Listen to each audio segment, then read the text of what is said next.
શું તમે માની શકો છો કે એક સામાન્ય એવા સિનેમા ઘરની અંદર નોકરી કરતો માણસ આજે 4,000 કરોડનું બજેટ ધરાવે છે?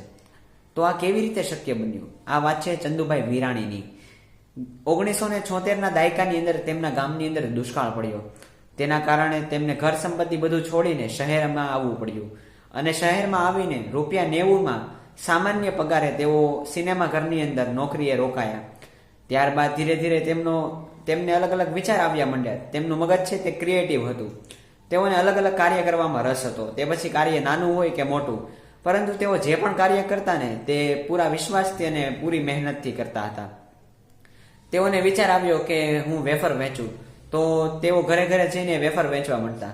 પછી એક વાત તો ઇન્ટરેસ્ટિંગ છે કે તે સમયે વેફર બનાવવાનું મશીન ખૂબ જ મોંઘું મળતું હતું અને સસ્તું મશીન છે તે વધારે વેફર આપી ઉત્પાદન નહોતું કરી શકતું। તો આ પરિસ્થિતિમાં ચંદુભાઈએ પોતાનું એક અલગ જ મશીન બનાવ્યું અને પોતાનો વ્યવસાય છે તેનો વિકાસ કર્યો।